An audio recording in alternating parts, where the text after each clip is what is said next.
Innal Innal hamdalillah nahmaduhu wa nasta'inuhu wa nastaghfiruh wa na'udzu billahi min syururi anfusina wa min sayyiati a'malina.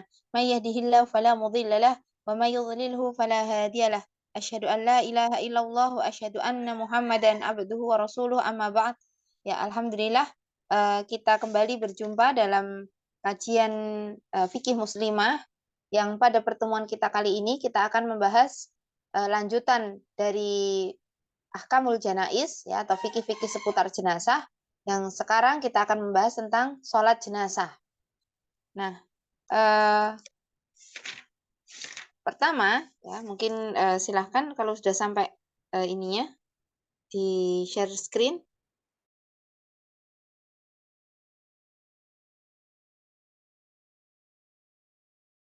Baik, Ustazah, sebentar.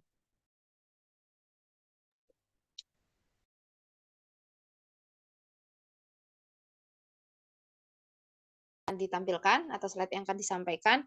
Nah, kita akan mencicil ya apa namanya.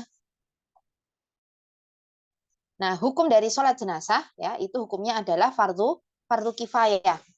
Nah, dalilnya ya fardu kifayah itu artinya apabila sudah ada sejumlah orang dengan jumlah yang mencukupi untuk kemudian melakukan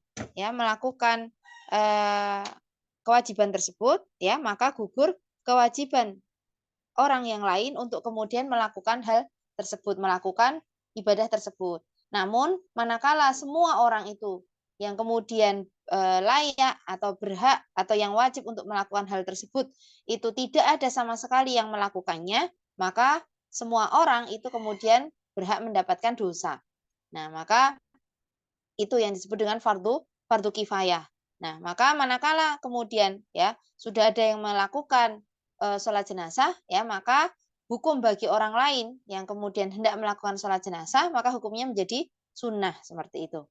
Nah, dalilnya yaitu ya dari Abu Hurairah radhiyallahu anhu bahwasanya ya dihadapkan kepada Nabi Shallallahu alaihi wasallam seorang yang sudah wafat.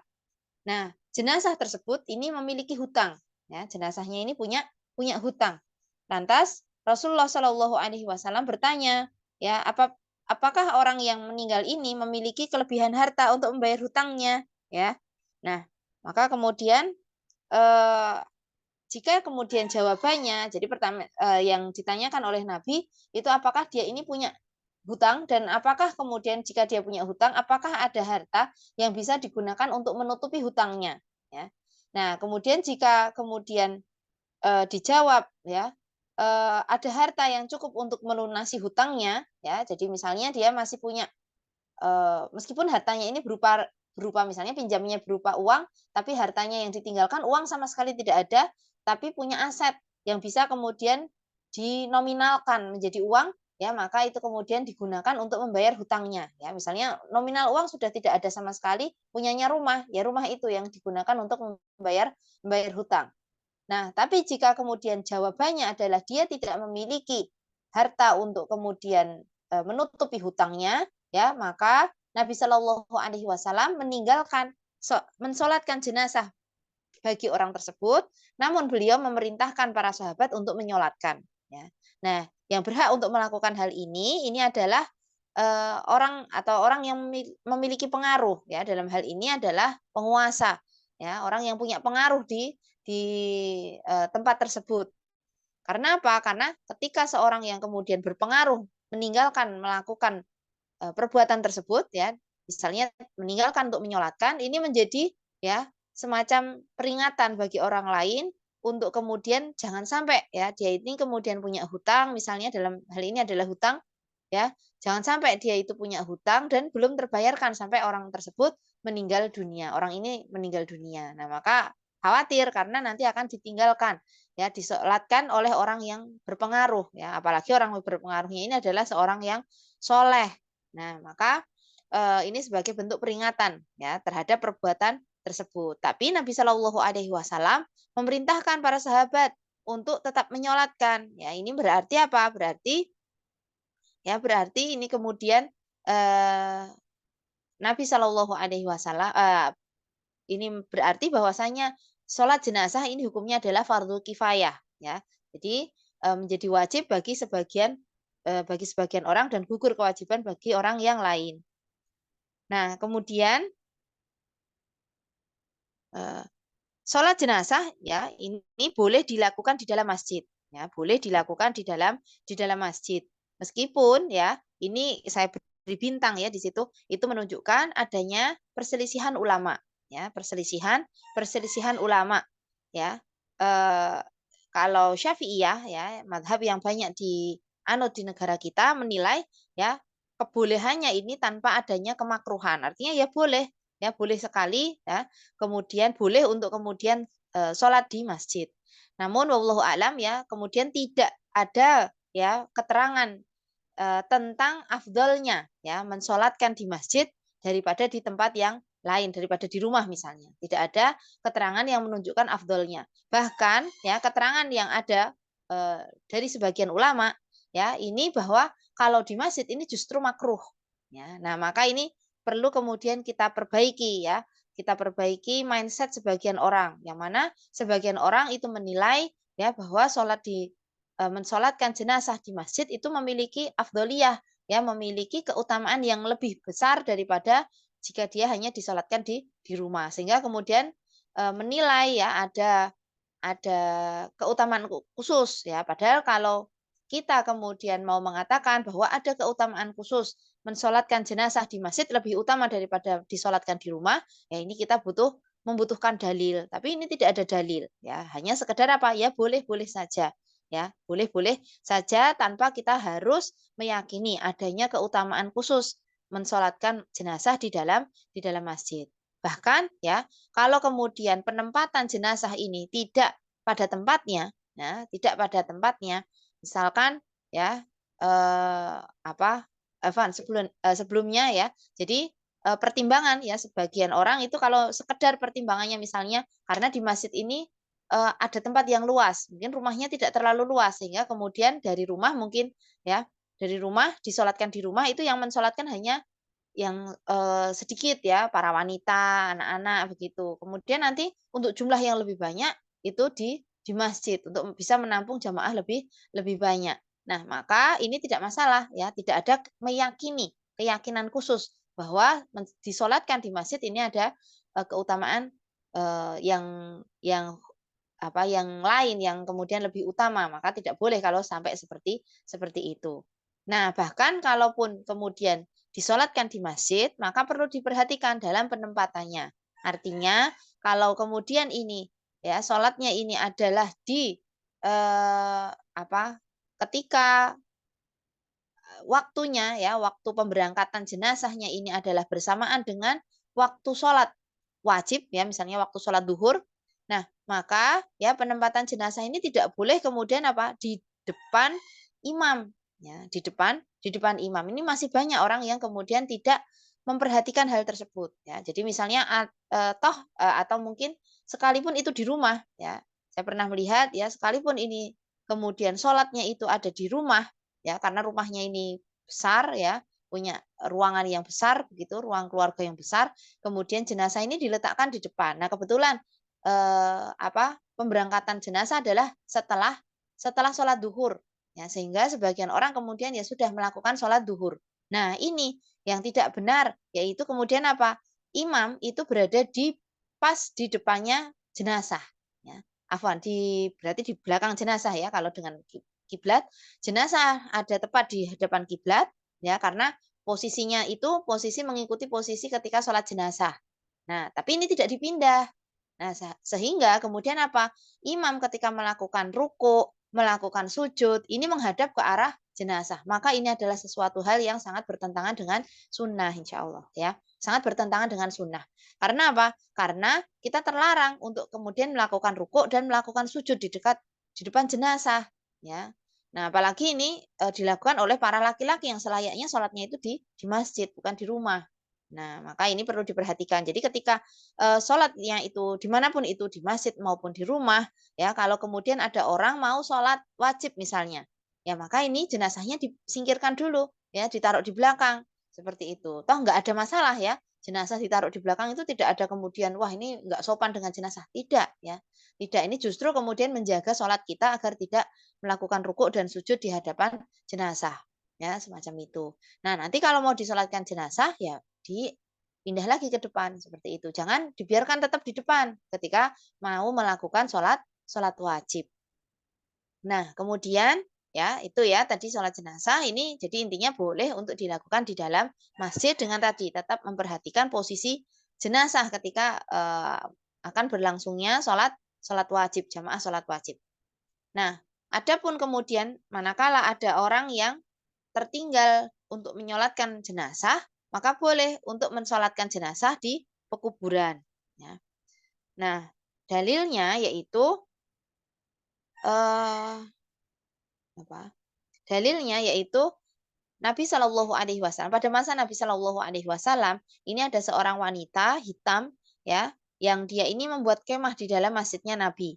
Ya, perlu diketahui bahwa masjidnya Nabi ini tidak seperti saat ini ya, bukan seperti Masjid Nabawi saat ini yang sudah ada lantainya keramik ya, kemudian besar sekali, mewah, tidak seperti itu ya. Zaman dulu atapnya itu hanyalah atap dari pelepah daun kurma ya. Kemudian alasnya ini adalah alas dari tanah ya, masih berupa tanah ya. Sehingga kemudian kalau seorang wanita itu berada di situ ya dia hendaknya menggunakan apa? Menggunakan semacam ruangan, membuat suatu ruangan khusus ya, membuat suatu ruangan khusus atau seperti kemah gitu. Nah, si wanita tadi itu berkemah di dalam masjidnya Nabi.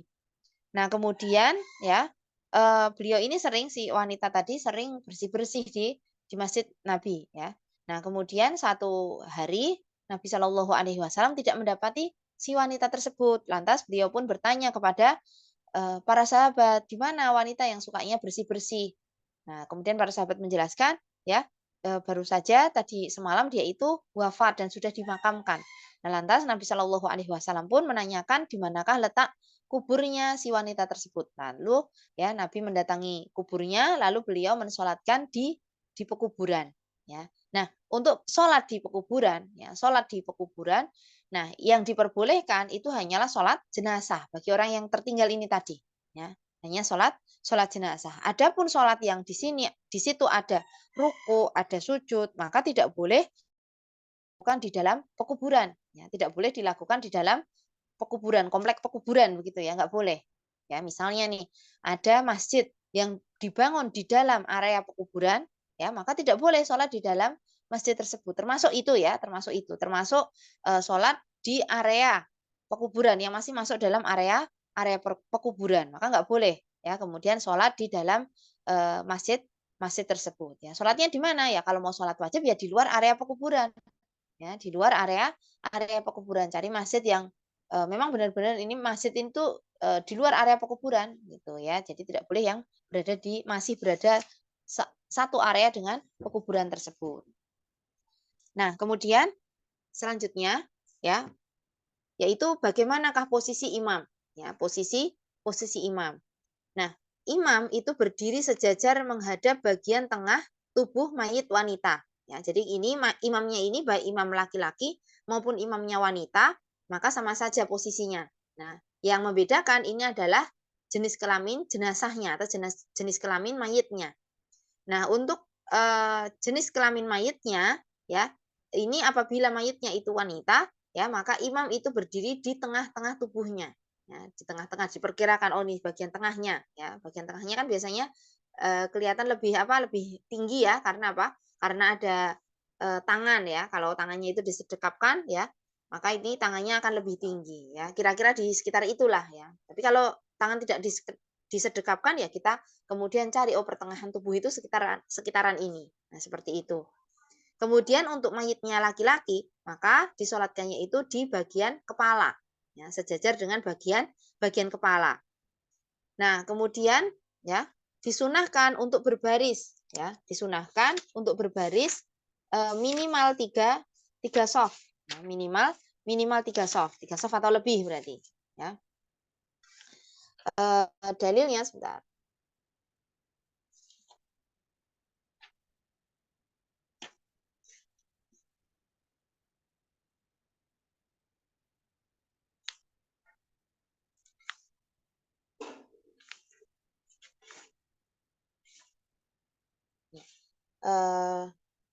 dalilnya ya berdasarkan sabda Nabi Shallallahu Alaihi Wasallam yang artinya tidak ada seorang muslim pun yang mati lalu dia disolatkan oleh 3 saf dari kaum muslimin kecuali Allah mewajibkan ia untuk masuk surga. Nah, maka semakin bertambah banyak jumlah orang yang mensolatkan, maka ini yang lebih utama bagi mayit. Ya, jadi semakin banyak safnya berarti semakin utama. Dalilnya ya sabda Nabi Shallallahu Alaihi Wasallam tidak ada satu mayit pun yang disolatkan oleh sejumlah kaum muslimin yang mencapai 100 orang, lalu mereka semuanya memohonkan syafaat untuk dia, kecuali permohonan syafaat mereka itu akan diterima. Ya, maka ini menjadi semangat ya, hendaknya menjadi semangat bagi kita untuk ketika takziah itu yang utama ya, yang utama itu adalah apa? Mensolatkan jenazah. Ya, jadi bukan sekedar apa menghibur menghibur keluarga mayit saja tidak ya, tetapi selayaknya kita juga melakukan hal ini. Nah, maka sebagian orang itu kemudian beralasan, ya saya tidak bisa sholat jenazah. Ya, karena memang bukan ibadah rutin itu ya. Saya tidak, akhirnya apa? Kemudian tidak mensolatkan jenazah, jadi datang takziah ya cuman sekedar menyampaikan bela sungkawa sudah selesai. Ya, maka ini perlu kita benahi ya, kita hidupkan kembali sunnah Nabi Shallallahu Alaihi Wasallam. Dan yang paling pasti ketika menunaikannya pun selayaknya sesuai dengan tuntunan Nabi Shallallahu Alaihi Wasallam sehingga bisa mendapatkan pahala. Ya, pahala yang kita harapkan itu bisa kita dapatkan seperti itu. Kemudian, nah jika sejumlah mayit laki-laki dan wanita itu disolatkan bersama-sama, maka imam boleh mensolatkan satu persatu. Ya, jadi boleh bagi misalnya yang meninggal adalah satu keluarga begitu.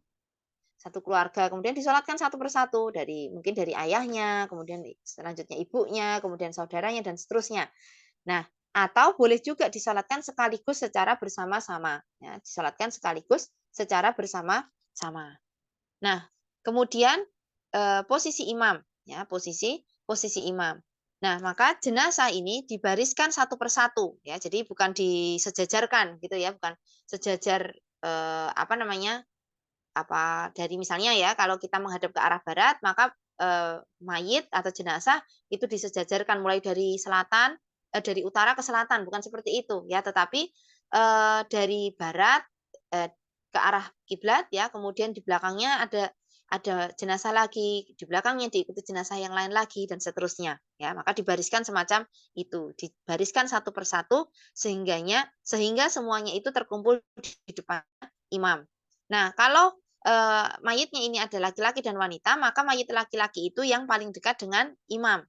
Berarti di depannya imam secara langsung ini adalah mayit yang laki-laki. Ya. Nah, berarti posisinya mensesuaikan posisi mayit yang ada di depannya. Berarti sejajar dengan kepalanya mayit. Ya. Baru kemudian ya diikuti oleh jenazah wanita. Ya. Nah, jenazah wanita berarti semakin lebih dekat dengan arah kiblat. Nah, kemudian selanjutnya disyaratkan dalam sholat jenazah itu sebagaimana dipersyaratkan untuk sholat wajib. Ya, jadi tetap wajib untuk bersuci, ya, tetap wajib wudhu begitu. Kemudian menghadap ke arah kiblat, menutup aurat dan berniat. Ya, sebelumnya ini dengan niat. Nah, bagaimana niat sholat jenazah? Ya, maka Nabi Shallallahu Alaihi Wasallam itu tidak pernah mengajarkan, ya, melafatkan niat untuk sholat tertentu, tidak. Ya, bahkan terkadang ya adanya keyakinan bahwa harus dengan niat ya, dengan catatan harus dengan niat. Ini terkadang membuat orang akhirnya jadi malas untuk sholat. Ya, saya nggak hafal niatnya soalnya. Nah, itu kan jadi bingung ya, karena bukan sholat yang rutin dilakukan. Nah, sehingga kemudian apa? Kemudian orang jadi malas karena saya nggak tahu niatnya gimana. Ya sudahlah, saya nggak usah ya. Saya cukup mendoakan saja. Meskipun kalaupun mendoakan saja itu tidak masalah ya. Kemudian insya Allah ya kalau kemudian doa itu kalau malaikat mengamini ya bisa saja ya kemudian Allah kabulkan doanya. Namun yang lebih utama tentunya apa? Dengan menunaikan sholat jenazah. Ya, kalau semua orang kemudian nggak bisa sholat ya, nggak bisa karena dengan Kan halangan ada baru. akhirnya ya itu tadi ya akhirnya kemudian sama sekali tidak ada yang mensolatkan jenazah. Ya ini kan jadi kasihan sendiri ya baik untuk seluruh seluruh muslim yang ada di situ. Sehingga apa? Kemudian jadi dosa karena tidak ada yang melakukan sholat jenazah. Gitu. Kemudian Ada 4 kali takbir. Ya, sebagaimana kita tahu, jadi sholat jenazah ini ada 4 kali takbir. Nah, disunahkan untuk mengangkat tangan, ya, sebagaimana ketika kita dalam sholat ya, mengangkat tangan,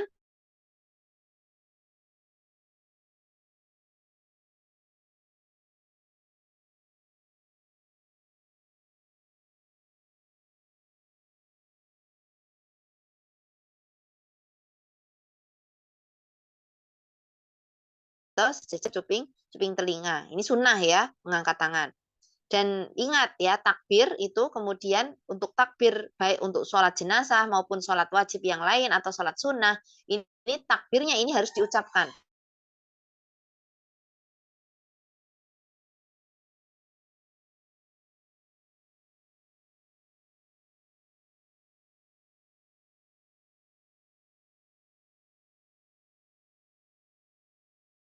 Maka tidak sah kalau kemudian tidak membaca takbir.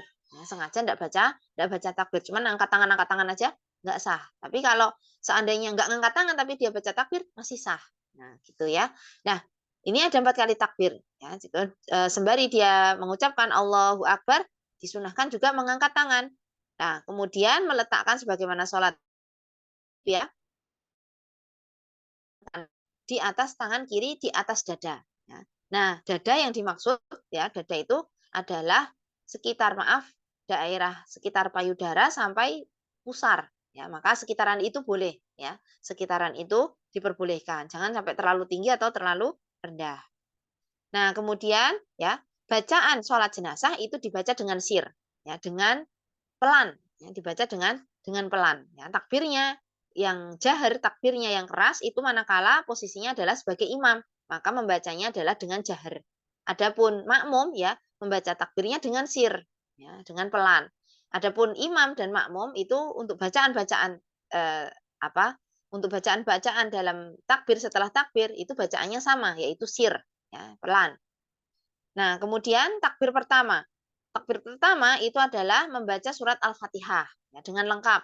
Ya, membaca surat Al-Fatihah dengan lengkap. Tidak perlu membaca istiftah. Ya, jadi jangan kayak sholat biasa ya. Kalau sholat biasa kan baca istiftah dulu. Nah, kalau ini tidak perlu istiftah. Jadi langsung apa? Langsung Al-Fatihah. Kemudian ya takbir yang kedua. Ya, setelah selesai takbir yang kedua, yaitu membaca sholawat atas Nabi Shallallahu Alaihi Wasallam. Ya. Sholawat yang paling pendek, ya ini berlaku baik untuk sholat jenazah maupun misalnya nih ya di antara sunnah di hari Jumat itu adalah membaca sholawat atas Nabi. Ya maka ya sholawat atas Nabi yang paling pendek Allahumma sholli ala Muhammad. Nah ini bisa dibaca. Ya, misalnya kita pas sholat jenazah begitu, ya atau kita pas di sini ya di hari Jumat kita baca sholawat paling pendek Allahumma sholli ala Muhammad. Nah seperti itu. Nah, kalau yang paling lengkap ya itu sebagaimana ya sholawat pada tahiyat, ya sholawat pada tahiyat yaitu dengan menambahkan nama Nabi Ibrahim ya atau yang sering disebut sebagai sholawat Ibrahimiyah ya. Misalnya dengan lafaz Allahumma sholli ala Muhammad wa ala ali Muhammad kama shallaita ala Ibrahim wa ala ali Ibrahim innaka Hamidum Majid. Seperti itu ya. Ditambah kemudian semacam itu, kemudian ya takbir yang ketiga, kemudian mau lengkap sampai Allahumma barik ala wallahu alam itu tidak masalah ya, kemudian ditambah dengan itu.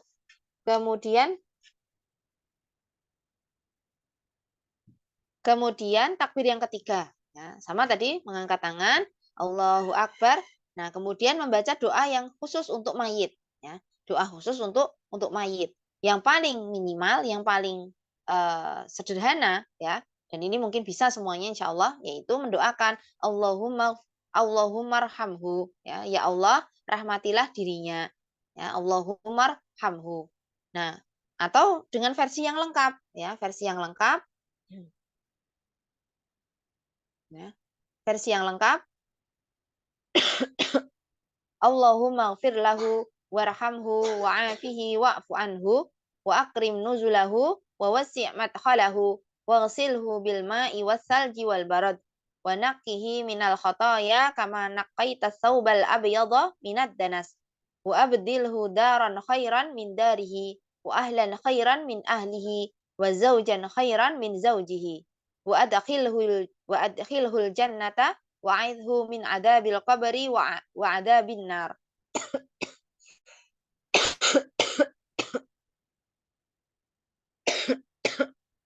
Nah, sebagian ulama itu ada yang kemudian mengganti ya, kalau jenis kelamin dari jenazah ini adalah wanita, maka diganti ha. Ya, Allahumma ighfir laha warhamha wa'afiha wa'fu anha wa akrim nuzulaha wa wasi' madkhalaha waghsilha bil ma'i wassalji wal barad. Ya. Nah, kita artikan dulu. Allahumma ighfir lahu, ya Allah ampunilah dirinya. Warhamhu, ya, dan rahmatilah dirinya. Ya. Wa'afihi wa'fu anhu, dan selamatkanlah dia, maafkanlah dia, dan tempatkanlah dia di tempat yang mulia. Wa akrim nuzulahu, dan tempatkan dia di tempat yang mulia. Wa wasi' madkhalahu, dan lapangkanlah ya tempat kuburnya, ya. Waghsilhu bil ma'i wassalji wal barad, dan basuhlah dia dengan air, ya, dengan air salju dan air yang dingin, ya. Wa naqqihi minal khotoya, ya, dan bersihkanlah dia dari kesalahan kama naqaita saubal abyadha minad danas, sebagaimana engkau mensucikan kain yang putih dari kotoran. Wa abdilhu daran khairan min darihi, ya, gantikanlah rumahnya dengan rumah yang lebih baik daripada rumahnya. Wa ahlan khairan min ahlihi, dan berikanlah ganti keluarga yang lebih baik dari keluarganya. Wa zaujan khairan min zaujihi, dan istri ya, atau suami, pasangan yang lebih baik daripada pasangannya. Wa adkhilhul jannata, masukkanlah dia ke dalam surga. Wa aidhu min adabil qabri wa adabin nar, dan selamatkanlah dirinya dari adab kubur dan adab neraka. Ya, maka seperti itu ya doa yang kemudian dibaca ketika di takbir yang ketiga, ya. Ada versi lain, ya, ada versi lain yang di sini diriwayatkan oleh Imam Abu Daud dengan dengan sanad yang sahih, ya. Tapi saya belum menuliskannya. Allahumma ighfir lihayyina, ya. Ya Allah, ampunilah orang yang masih hidup di antara kami, wa mayyitina, dan orang yang meninggal di antara kami, wa shaghirina, dan anak yang kecil, ya. Wasaghirina, dan anak yang masih kecil di antara kami, wa kabirina, dan orang yang sudah tua di antara kami, wa dzakarina, ya, yang laki-laki di antara kami, wa unsana, dan wanita di antara kami, wa syahidina wa ghaibina, dan yang menyaksikan yang hadir dan orang yang tidak hadir. Allahumma man ahyaitahu minna fa ahyihi 'alal iman, ya. Ya Allah, barang siapa yang kau hidupkan di antara kami, maka hidupkanlah dia di atas di atas iman. Wa man tawaffaitahu minna fatawaffahu 'alal Islam, dan barang siapa yang kau wafatkan di antara kami, maka wafatkanlah di atas Islam. Allahumma la tahrimna ajrahu wa la tudillana ba'dahu. Ya Allah, jangan kau haramkan, ya, pahala, jangan kau haramkan kami dari pahalanya, wala tudillana, dan jangan kau sesatkan kami sepeninggalnya, ya. Bisa dengan doa seperti itu.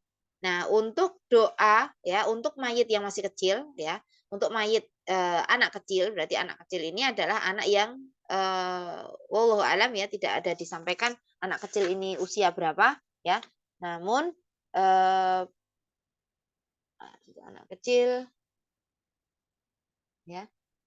Nah, untuk anak kecil maka di sini, ya, tidak disampaikan, dan saya juga belum mencari, ya, usia sampai berapa, tapi umumnya kalau anak masih kecil ini bisa jadi balik sebelum balik, ya. Doanya, ya, Allahumma ja'alhu lana faratan wa salafana wa ajran.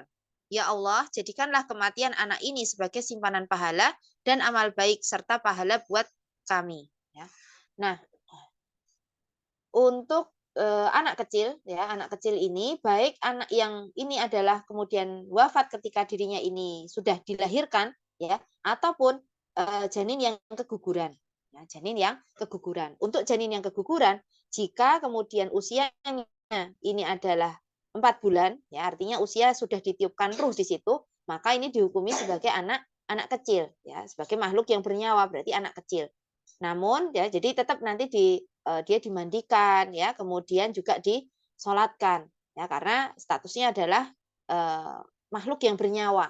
Ya, tetapi kalau janinnya ini belum berusia 4 bulan dan ini memang sudah dipastikan ya ini adalah memang menjadi janin ya bukan sekedar kemudian apa namanya gumpalan darah ya tetapi ini memang janin ya janin yang usianya ini belum berusia 4 bulan ya maka ini tidak dimandikan dan tidak disolatkan namun kemudian dibungkus dan lalu dimakamkan seperti itu dan ya ini yang berkaitan dengan jenazah anak kecil ya jenazah anak kecil jadi tadi tidak berkaitan tidak kemudian hanya anak kecil yang kemudian dilahirkan hidup ya sampai usia besar tidak tetapi juga termasuk bayi yang keguguran. Nah, seperti itu. Kemudian takbir yang keempat. Ya, takbir yang keempat ini adalah membaca doa bebas. Baik untuk saya ataupun kemudian ditujukan untuk orang lain ya atau untuk mayit juga tidak masalah ya. Misalnya kita doa yang keempat mau baca Rabbana atina fid dunya hasanah wa fil akhirati hasanah ya atau doa yang diajar Shallallahu alaihi wasallam ya Allahumma la tahrimna ajrahu wa la taftin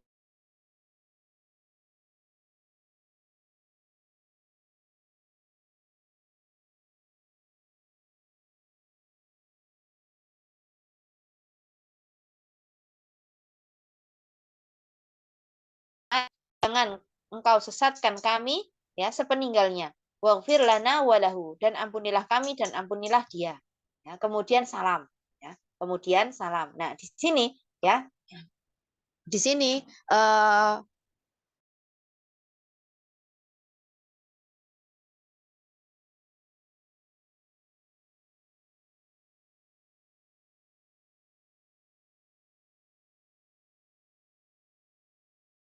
salamnya itu kanan dan kiri atau salam kanan kanan saja. Nah, bacaan salamnya sebagaimana salam ketika sholat, ya.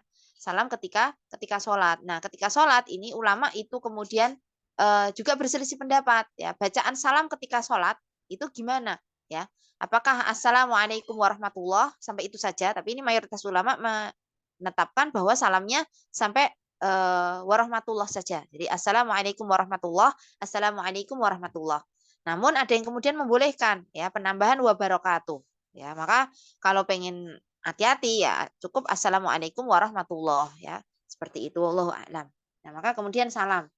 Nah, kemudian setelah itu ya sudah ya, setelah itu sudah. Misalnya kemudian tidak mendoakan ya setelah sholat jenazah tidak lagi mendoakan ya tidak apa-apa karena di dalam sholat jenazah sudah terkandung apa? Mendoakan jenazah. Nah, sudah termasuk di situ ya. Maka kalau kita paham dengan makna dari apa bacaan dalam sholat jenazah, maka setelah sholat jenazah tidak perlu didoakan lagi ya sudah karena sudah mencukupi itu tadi doa yang ada di dalam sholat jenazah. Nah, kemudian bagaimana kalau kita seandainya ini belum saya tambahkan ya, kita terlambat untuk menunaikan sholat jenazah. Ya, jadi kita masbuk ya, kita masbuk. Jadi kemudian ketinggalan salah satu atau beberapa takbir sholat jenazah. Ya. Nah, maka ada 3 keadaan ya dirinci. Yang pertama, masih ada kesempatan untuk mengkodok takbir. Ya, artinya nanti imam salam kita masih bisa menyempurnakan takbir yang lain. Nah, maka dan sebelum jenazah dipikul ke pekuburan, kita masih ada waktu untuk itu, maka ya kita mengkodok takbirnya ya kita mengkodok takbirnya. Kodok takbir itu gimana? Misalnya kita masuk ketika sudah di takbir yang ketiga misalnya ya kita masuk ketika masuk ke takbir yang ketiga. Nah maka ya ketika imam itu kemudian membaca sudah takbir ketiga kan berarti imam baca Allahumma fir lahu warhamhu wa'afihi wa'fu anhu dan seterusnya tadi. Nah, kemudian kita baru masuk nih Allahu Akbar, kita baca Al-Fatihah ya. Kemudian imam takbir yang keempat ya, kita membaca sholawat atas Nabi. Nah, kemudian ketika imam salam ya, kita sempurnakan, kita berarti kurang 2 takbir kan. Nah, kita takbir yang ketiga dan takbir yang keempat seperti itu. Nah, jadi tidak masalah. Jadi prosesnya sama seperti ketika kita mengqadha rakaat yang tertinggal manakala kita masbuk dalam sholat, seperti itu. Itu kalau waktunya masih luang, masih longgar. Nah, namun yang kedua, bila dikhawatirkan, kondisi kedua, bila dikhawatirkan jenazah itu akan segera diangkat. Ya, ini sudah kloter terakhir ini. Ya, ini sudah kloter terakhir ya. Maka segera melakukan takbir yang tertinggal seraya mendoakan mayit meski dengan doa yang ringkas. Ya, jadi takbir yang tertinggal itu tadi, misalnya tadi kita masuk ke takbir yang ketiga, ya udah kita ringkas saja sholat takbirnya, ya takbir untuk tadi kan kita sudah al-fatihah, ya kita masuk sudah al-fatihah, sudah sholawat atas nabi, ya sholawat atas nabinya kita pendekin aja Allahumma sholli ala Muhammad. Nah kemudian imam salam kita genapkan, ya kita genapkan. Kemudian kita takbir yang ketiga kita baca Allahumma arhamha, ya, atau Allahumma arhamhu, ya Allah rahmatilah dirinya. Kemudian kita takbir, ya kita doa yang pendek, ya Rabbana atina fid dunya hasanah wa fil akhirati hasanah wa qina adzabannar, ya atau ada yang mengatakan bahwa tidak ada lafaz khusus, ya maka kalaupun takbir yang keempat habis itu enggak baca ya enggak apa-apa, ya, karena itu sunnah, ya itu sunnah. Nah kemudian salam, jadi takbir langsung salam itu boleh semacam itu. Itu kalau memang terburu, ya terburu untuk kemudian jenazah ini akan segera diangkat untuk menuju ke pekuburan. Nah, kemudian kalau kita nggak ada waktu lagi, selain waktunya itu sangat sempit sekali, imam sudah salam. Setelah imam salam ini mau diangkat, maka lakukan salam bersama imam dan gugur takbir yang terlewat dari kita. Ya, Wallahu a'lam. Jadi kita takbiratul ihram, ya Allahu Akbar, imam salam, ya udah kita ikut salam, sudah selesai.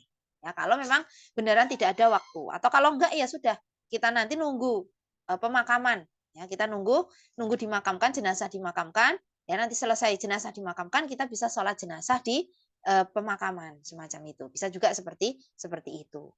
Nah, itu ya. Kemudian ya, yang jadi pertanyaan mungkin sebagian ya, bagaimana statusnya orang yang bunuh diri? Ya, ini kasus yang banyak sekali ya saat ini, ya kasus bunuh diri karena memang banyak ya kemudian orang yang mengalami gangguan kesehatan mental sehingga kemudian menyebabkan orang ya kasus bunuh diri itu sepertinya semakin banyak ya di masa saat ini begitu. Nah, maka ya orang yang bunuh diri ya ini tidak masalah untuk kemudian disolatkan ya. Namun dianjurkan bagi para imam ya atau orang-orang yang menjadi contoh ya seperti tadi Nabi Shallallahu Alaihi Wasallam tidak mau mensolatkan orang yang punya utang tadi. Nah maka bagi imam atau bagi kemudian penguasa ya bagi orang tokoh ya dia seorang tokoh begitu ya dia meninggalkan tidak perlu mensolatkan orang tersebut ya sebagai bentuk apa sebagai bentuk peringatan ya kalau orang yang tokoh ini nggak mau mensolatkan berarti ini adalah perbuatan yang sangat jelek sekali. Nah, seperti itu. Maka ya tidak masalah untuk kemudian tidak mensolatkan orang tersebut. Ya, ini sebagaimana Nabi Shallallahu Alaihi Wasallam yang tidak mau mensolatkan orang yang mati bunuh diri. Ini bukan berarti kemudian para sahabat yang lain itu nggak mensolatkan juga tidak. Ya, Nabi memerintahkan ya kalian mensolatkan dia. Ya, kalian solatkan dia. Jadi Nabi perintahkan para sahabat untuk tetap menyolatkan, tapi beliau sendiri tidak mensolatkan, ya. Karena apa? Sebagai bentuk tahdzir, ya, peringatan, jangan sampai melakukan hal itu. Kita tokoh terpandang gitu ya, kita tokoh yang dipandang di masyarakat, ada orang bunuh diri ya kita nggak usah nyolatin, nggak apa-apa. Nanti orang-orang loh gitu, kenapa nggak menyolatin ya? Nah, karena dia mati bunuh diri, nah, seperti itu. Nah, maka ini adalah kenapa? Karena ya ini adalah perbuatan dosa. Ya, dosanya dosa besar. Ya, dosanya dosa besar namun ya masih tidak sampai pada taraf kekafiran ya sehingga tetap dia layak untuk mendapatkan haknya sebagai seorang muslim ya jika memang muslim dia tetap mendapatkan haknya sebagai seorang muslim untuk kemudian disolatkan semacam itu. Nah, kemudian ya sholat untuk orang yang mati syahid di medan perang. Ya. Nah, untuk orang di hadis Jabir radhiyallahu anhu, Nabi Shallallahu Alaihi Wasallam orang mengatakan atau Nabi Shallallahu Alaihi Wasallam memerintahkan orang-orang yang mati syahid ya di perang Uhud itu dikuburkan bersama darah mereka. tidak dimandikan dan tidak disolatkan. Ya, jadi untuk para mujahid yang kemudian berperang itu kemudian segera dimakamkan, ya, kemudian tidak disolatkan. Ya. Nah, kemudian, namun ya tidak wajibnya mensolatkan orang yang mati syahid. Artinya boleh untuk mensolatkan dan boleh untuk tidak mensolatkan. Ya, jadi intinya boleh mensolatkan dan boleh untuk tidak mensolatkan. Wallahu a'lam. Nah, kemudian sholat ghaib. Ya, ini masih berkaitan tadi. Sholat ghaib itu ya mensolatkan mayat yang tidak ada di tempat. Ya, jadi misalnya mayatnya itu di tempat yang lain, ya di negeri tempat dia meninggal. Nah, maka kalau yang dilakukan oleh Nabi Shallallahu Alaihi Wasallam itu yaitu ketika yang wafat ini adalah Raja Najash. Ya. Raja Najash, ya beliau ini tinggal di di Ethiopia, ya yang pada waktu itu ya itu beliau sendiri yang kemudian seorang yang Muslim. Ya, beliau sendiri yang Muslim. Adapun rakyatnya itu semuanya kafir. Ya, rakyatnya semua kafir, tapi beliau sendiri itu Muslim. Nah, maka ketika ketika Shallallahu Alaihi Wasallam mendengar kabar kematian Raja Najash, ya maka beliau pun mensolatkan meskipun beliau itu berada di tempat yang lain, ya beliau masih berada di Madinah, ya berada di Madinah.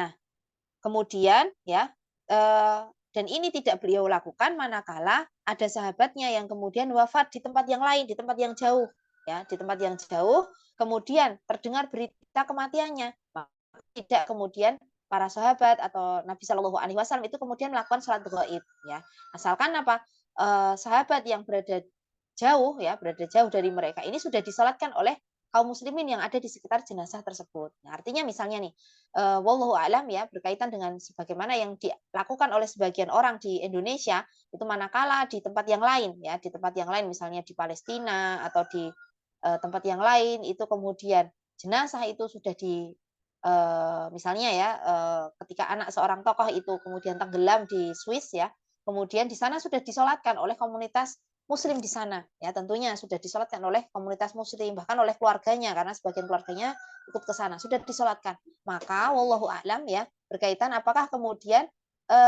diperbolehkan ya bagi Muslim yang ada di Indonesia itu untuk kemudian melakukan sholat gaib karena sudah dicukupkan oleh sholat yang ada orang-orang yang ada di sekitar jenazah. Ya maka wallahu a'lam terkait dengan hal tersebut. Nah kemudian sholat jenazah ya ini termasuk dilakukan meski waktu-waktu yang terlarang. Ya, jadi perlu diketahui bahwa sholat itu memiliki atau sholat wajib ya atau sholat secara umum ya sholat sholat sunnah mutlak ya sholat sunnah mutlak itu memiliki waktu-waktu yang terlarang untuk mengerjakan di waktu tersebut. Ya. Jadi ada waktu yang dilarang untuk melakukan sholat ya yaitu antara lain ya waktunya ini adalah setelah sholat subuh ya setelah sholat subuh sampai terbit matahari. Ya. Setelah sholat subuh sampai terbit matahari. Kemudian dari terbit matahari sampai matahari itu setinggi tombak. Ya, itu nggak boleh kemudian melaksanakan sholat. Tapi sholat yang dimaksud itu adalah sholat sunnah mutlak. Ya, artinya apa? Sholat sunnah mutlak itu ya sholat duha misalnya. Ya. Dia orang mau sholat duha. Sholat duha itu termasuk sholat sunnah mutlak. Nah, dia mengerjakannya itu setelah sholat subuh. Ya, misalnya ya setelah sholat subuh dia sholat kalau di Jogja contohnya ya sholat subuh itu dari jam 4.20 ya sekitar itu 4.20 sampai jam setengah 6 misalnya. Nah dia sholatnya jam 5 misalnya ya dia sholat jam 5 maka belum boleh tidak sah karena apa itu termasuk waktu yang terlarang untuk sholat. Ya.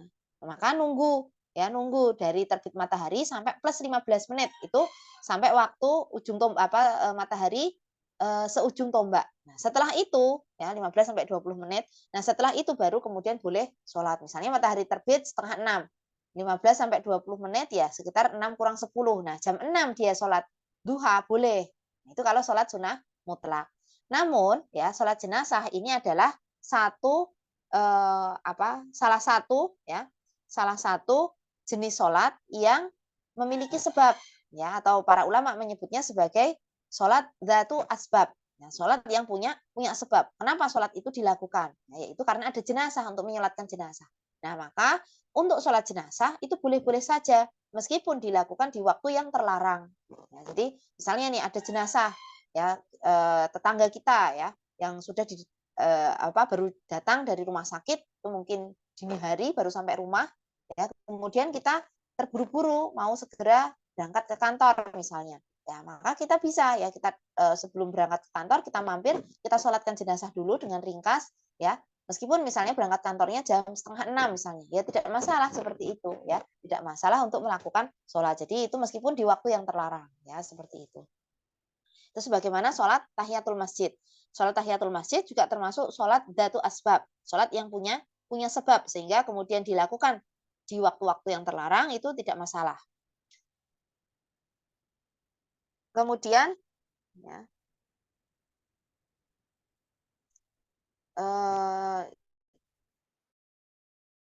nah selanjutnya tentang penguburan maka tidak kita bahas ya Insya Allah mungkin kita cukupkan sampai di sini Insya Allah kita lanjutkan pembahasan terkait dengan ahkamul janais ya itu di pekan yang akan datang Insya Allah.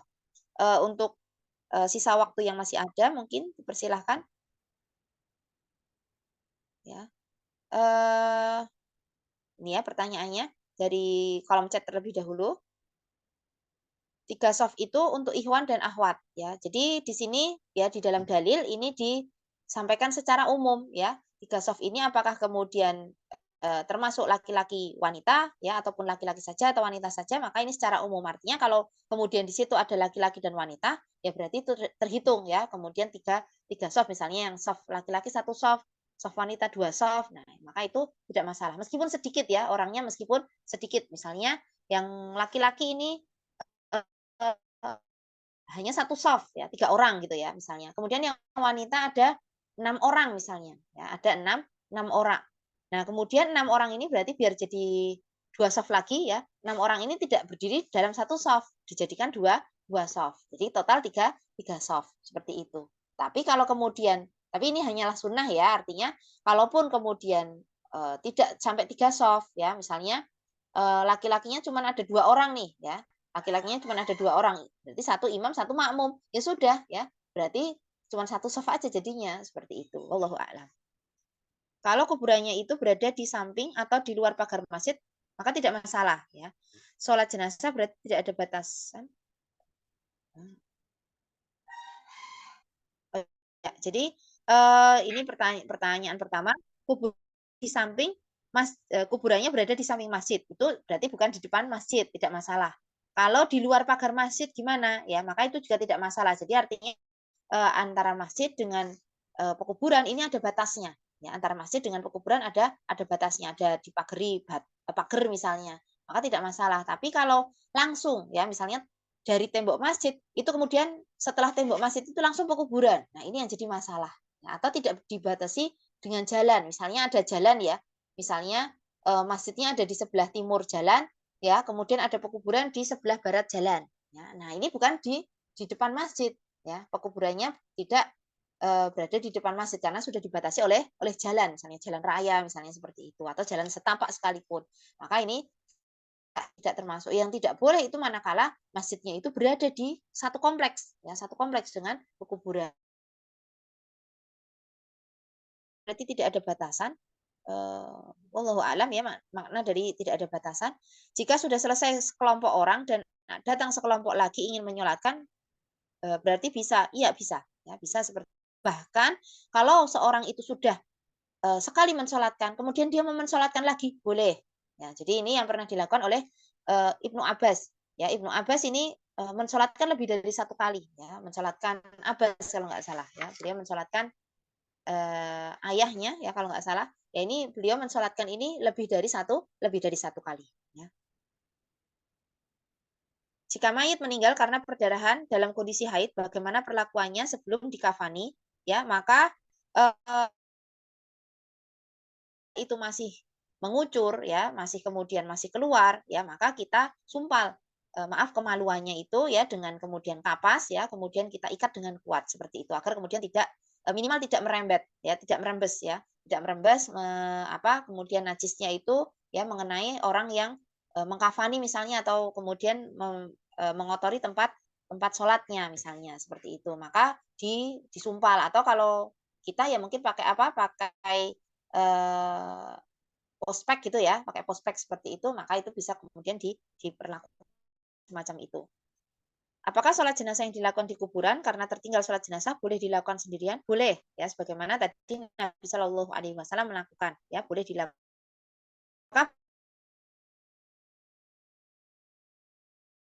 Takbir keempat, ya, nggak baca doa, langsung salam, tidak masalah. Jika seorang ingin belajar menjadi bagian dari tim pengurus jenazah, apa yang sebaiknya ia persiapkan terlebih dahulu, ya? Yang pertama tentunya niat, ya. Pertama tentunya niat, ya, bahwasanya mengurus jenazah, ya, mengurus jenazah, kemudian apalagi setelah itu dia tutup aib-aibnya para jenazah yang ada di situ, maka ini akan menjadi salah satu bentuk kafaroh, ya, kalau tidak salah sebagai bentuk kafaroh, ya, bagi dosa-dosanya, ya, sehingga dan ini pahalanya besar besar sekali, ya, mau jenazah, karena tidak semua orang ya itu kemudian berani untuk ngurus jenazah. Hatta itu adalah saudaranya sendiri, ya terkadang orang nggak berani untuk ngurus jenazahnya saudara atau kerabatnya atau orang tuanya sendiri, semacam itu ya. Nah, maka kita kemudian bisa ya kita apa namanya kita niatkan, ya, itu adalah satu bentuk ibadah. Dan yang kedua, ya, kalau ini berkaitan dengan wanita, tentunya kita harus mendapatkan izin dari suami, ya, karena jenazah itu kan apa, tidak bisa kita prediksi ya kapan ada jenazah yang kemudian apa membutuhkan perawatan dari tim pengurusan jenazah, ya. Kadang-kadang malam hari seperti itu. Ini kisah yang bukan bukan saya sendiri ya yang kemudian melaksanakan, cuman ada yang menceritakan ada salah seorang tim pengurus jenazah, ya, namanya pengurus jenazah ini sewaktu-waktu, ya, sewaktu-waktu berita datang jam 12 malam ya harus standby, harus segera datang, nggak bisa, wah besok saja ya, besok pagi saja ya, nggak bisa seperti itu. Ya, tentunya harus segera saat itu juga kemudian mempersiapkan apa yang kemudian dipersiapkan, yang selayaknya dipersiapkan. Ya, kemudian ya harus seizin suami dan ada izin dari suami. Berarti sewaktu-waktu saya keluar malam itu minta tolong kemudian diizinkan, ya, seperti itu. Ya syukur-syukur teman saya ada yang seperti itu, dia apa satu tim dengan suaminya, nanti suaminya yang membuatkan apa namanya membuatkan area untuk memandikan, ya, dan menyiapkan.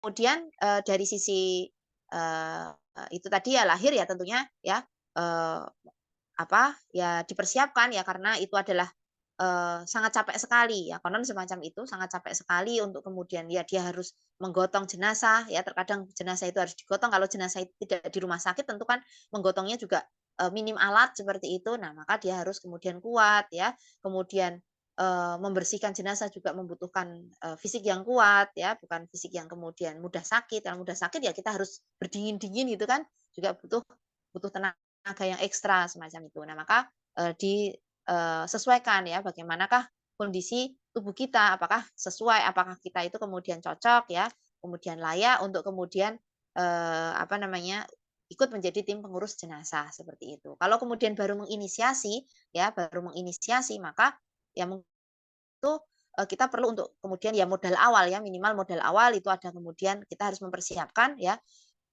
barang-barang ya, atau yang kemudian, sesuatu yang kemudian yang tidak habis sekali pakai, ya, apa modalnya misalnya. Kita tanya-tanya dulu mungkin kepada tim yang pengalaman menjalankan hal tersebut, ya. Kemudian tirai untuk menutup, ya. Kemudian apalagi yang lainnya, nah itu dibutuhkan. Kemudian kemudian habis sekali pakai, ya harus ada modal persiapan itu. Misalnya mempersiapkan kain kafan, kafan kemarin sudah kita sampaikan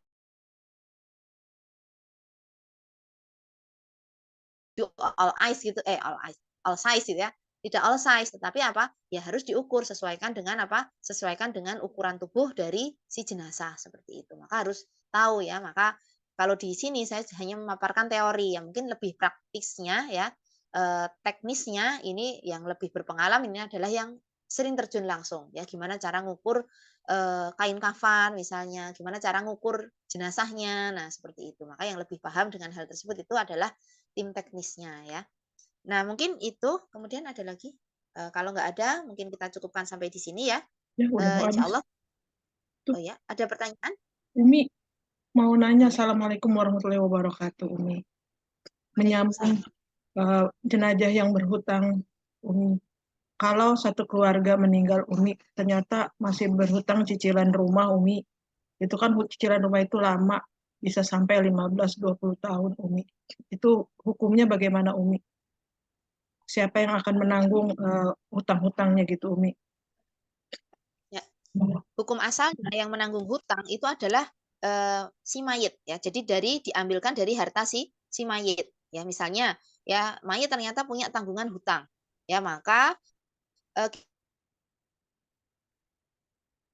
rumah saya kira nggak kemudian tinggal berapa sih cicilannya misalnya, kecuali kalau ini mencicilnya secara syar'i atau secara mungkin orang per orang, person per person gitu ya. Artinya ini tinggal berapa sih cicilannya? Oh, tinggal sekian juta begitu. Nah, kita bisa langsung bayarkan cash ya di depan ya. Kita jual misalnya kita jual mobilnya dulu, kemudian kita gunakan mobilnya tadi apa hasil penjualan mobil tadi untuk membayar cicilan cicilan rumahnya. Tapi kalau ini berkaitan dengan bank ya atau lembaga keuangan itu saya kira nggak bisa ya kita langsung membayarkan langsung di depan ya kecuali memang ada klausul di depan ya memang sudah ada klausul di depan kalau ada begini-begini bisa dibayarkan kontan misalnya seperti itu ya maka itu yang lebih baik tapi tetap ya artinya apa meski kemudian adanya klausul itu bukan berarti kemudian ya ini untuk yang belum mencicil rumah atau mencicil kendaraan atau yang lainnya dengan bank melalui bank atau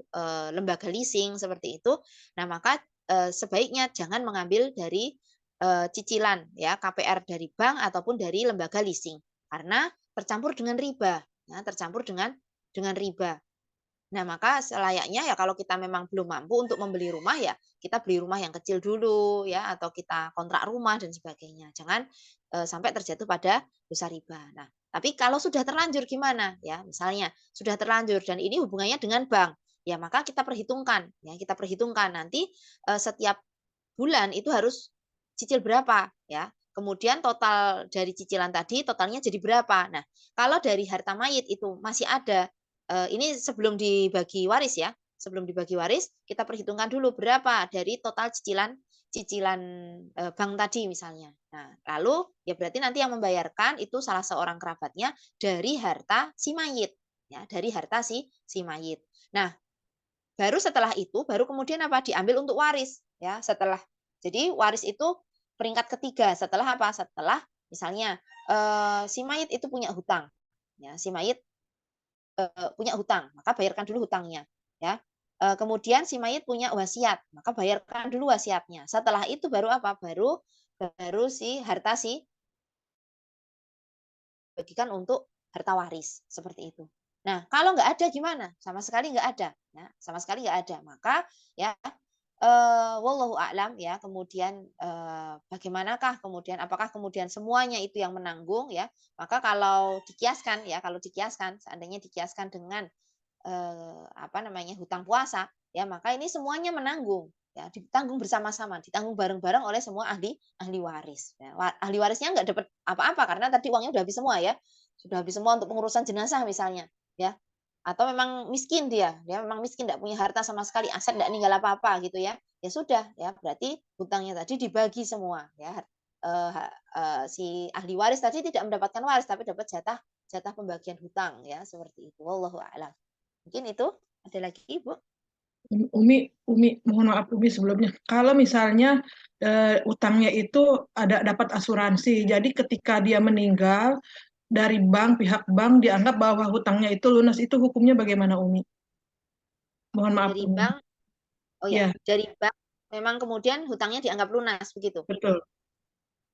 Ya, kalau memang kemudian ada klausul seperti itu, wallahu alam ya, ya ikut menanggung dosanya karena apa dari cicilan bank ya kalau dan itu tidak dipersyaratkan apa-apa ya sudah ya kita ikuti saja dengan alur yang kemudian ditetapkan ya kalau itu sudah jadi klausul diisi perjanjian ya antara si mayit dengan si mayit dahulu dengan pihak bank seperti itu ya sudah berarti sudah langsung diputihkan ya sudah kita urus saja ya proses semacam itu ya wallahu alam. Baik Umi. Umi mohon maaf satu lagi Umi, ini pertanyaan titipan Umi dari dokter yang baik Umi. Beliau bertanya ke saya, mohon ditanyakan, ada waktu-waktu di hari Jumat itu setelah asar itu ada waktu yang mustajab 1 jam Umi. Kira-kira waktunya itu dari habis asar 1 jam ke depan tuh kira-kira sampai kapan Umi gitu maksudnya Umi. Pertanyaannya seperti itu Umi. Iya, tidak ditentukan ya, tidak ditentukan, oleh Nabi Shallallahu Alaihi Wasallam. Jadi kalau dalam, apa, dalam hadisnya itu ada sa'ah ya, sa'ah itu ya beberapa saat, nggak tahu beberapa saat apakah 1 jam, ataukah setengah jam, ataukah beberapa menit, itu nggak tahu dan tidak ditentukan ya. Jadi ba'da asar itu tidak ditentukan kapan itu kemudian berada. Nah, maka gimana kalau kita nggak, ditentukan, ya kita cari ya sepanjang teman-teman di sini sedang bertugas, ya sedang berjaga, ya maka dan kita mungkin hanya bisa untuk kemudian hanya, sekedar melafalkan doa saja, tidak bisa untuk kemudian, meluangkan waktu menghadap ke arah kiblat, ya kemudian bersuci, ya sudah, ya kita lakukan sekadar kemampuan kita, ya kita misalnya baru, ngapain tuh ya, misalnya baru nyiapin apa begitu ya, alat-alat atau apa begitu, ya kita sambil doa, "Ya Allah ya," doa yang sederhana, "Rabbana atina fid dunya hasanah," bisa seperti itu. Itu kan mencakup semua kebaikan dunia akhirat. Nah, kemudian atau doakan misalnya, "Ya Allah semoga anak saya jadi anak yang soleh," ya Allah semoga rezeki saya berbarokah, misalnya seperti itu, tidak masalah ya. Jadi tidak perlu harus meluangkan waktu, meskipun yang idealnya adalah meluangkan waktu ya, kemudian sepanjang, dari asar sampai kemudian sebelum, tenggelam matahari, itu kemudian diluangkan waktunya untuk fokus doa, itu yang lebih baik, yang lebih ideal. Tapi kalau kita nggak bisa, ya sudah ya, pas kita ingat misalnya di jam 4 kita doa, nanti kemudian kita ngapa-ngapain, habis itu ingat lagi jam 5 kita doa lagi, ya nggak apa-apa seperti itu ya. Jadi, Nabi Shallallahu Alaihi Wasallam tidak menentukan sa'ah itu pasnya, tepatnya kapan ya. Hikmahnya apa? Hikmahnya biar ya nyarinya bebas di waktu-waktu itu. Ya sebagaimana kita pernah pelajari ya tentang, Iya dok. eee, apa namanya itu, Lailatul Qadar, itu kan tidak ditetapkan tuh, kapannya Lailatul Qadar, ya, cuman dikatakan 10 hari terakhir, tapi nggak ditetapin tuh kapannya. Nah, maka ya itu biar apa, semangat, nyarinya tuh di semua waktunya itu biar kita semangat, seperti itu, wallahu a'lam. Baik Umi, terima kasih Umi, jazakillah khairan Umi. Wa jazakillahu khair. Ya Ya. dokter. Iya, sama-sama. Ya, mungkin kita cukupkan sampai di sini, mungkin teman-teman, akan bertugas kembali ya, mungkin kita cukupkan, kita tutup dengan doa kafaratul majlis. Subhanakallahumma wa bihamdika asyhadu an la ilaha illa anta astaghfiruka wa atubu ilaik. Jazakumullahu khairan atas kehadirannya. Wassalamualaikum warahmatullahi wabarakatuh. Waalaikumsalam warahmatullahi wabarakatuh.